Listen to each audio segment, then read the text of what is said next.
Junior Pac-Man is a modern-era Atari 7800 release that actually has some good music.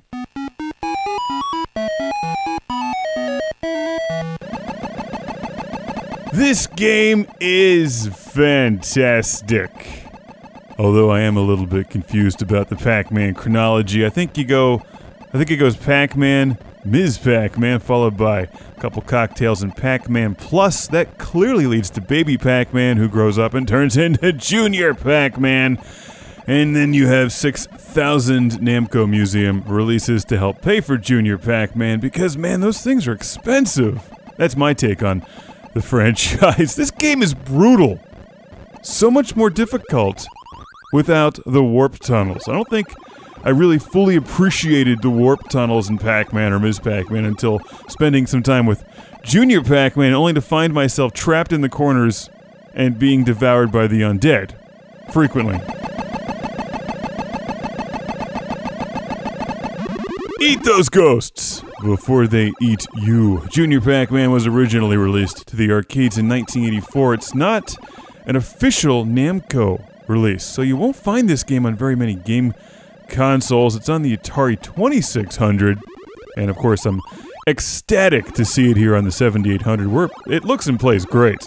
This is one of the forgotten Pac-Man arcade games. Everyone knows Pac-Man and Ms. Pac-Man, but not that many people are familiar with Super Pac-Man, Baby Pac-Man, or Junior Pac-Man. Baby Pac-Man's the one that was a hybrid pinball machine video game. I used to play that at Pizza Hut.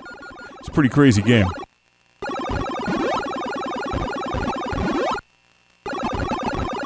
This one is like Pac-Man with the ultra difficulty switch flipped all the way to 11. It's a really difficult game because it's got a scrolling maze, so at times you can't see where the ghosts are, but also there's no warp tunnels.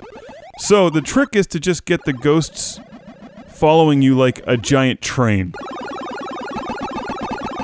And even then you've got to be careful because the orange one is frequently drunk and just forgets where he's going and he'll loop around you. And if you don't eat the power pellets quickly enough or watch out for the special items, they'll get blown up, and then you lose your power pellets. As if the game wasn't difficult enough. What's next? Combine it with Robotron? Oh please, I wish they would do that. What I like about Junior Pac-Man is that even though I'm not quite as fond of it as, say, Pac-Man or Ms. Pac-Man or Super Pac-Man, it's a different take on Pac-Man, and I always appreciate that.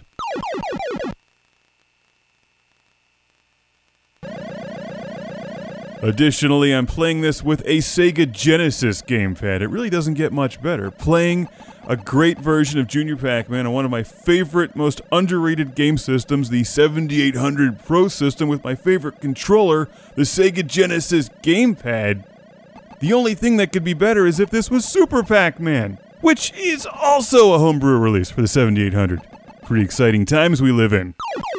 So much Pac-Man, so little love for the 7800. Had Atari released games that were this good when the Atari 7800 Pro system was new, nobody would care about Nintendo today. Everyone would be playing Atari. Now, everybody who listens to this show already is playing Atari. I played 2 different Ataris today. Nobody would be talking about Nintendo Switch. Kids would be asking for an Atari 5200 for Christmas, with wireless controllers that don't suck. What are you playing, Jimmy? I'm playing Skyrim on Atari 5200. Now, Junior Pac-Man has a beautiful story, because as you can see, Pac-Man and the ghosts are segregated, but Junior Pac-Man breaks down that wall and finds a way to hook up with Yum Yum. Don't let a fence or the fact that it's dead separate young love.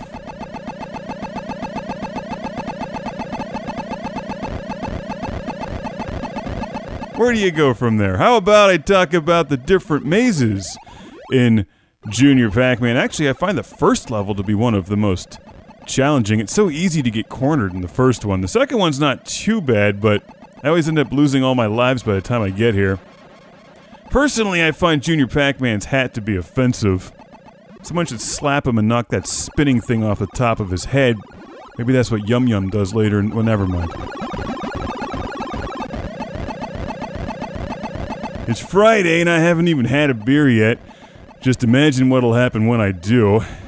Playing some Pac-Man Plus on my multicade, actually. See, I have plans.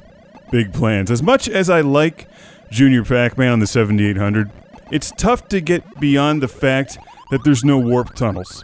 Because they're so critical to my strategy when avoiding the ghosts, because the ghosts slow down in the warp tunnels.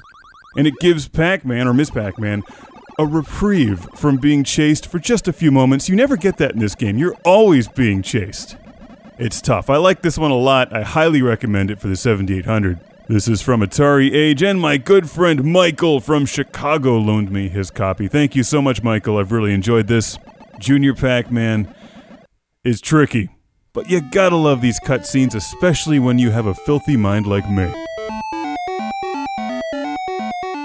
Who names their kid Yum Yum? Like, how many drugs were these ghosts on? No wonder they're dead.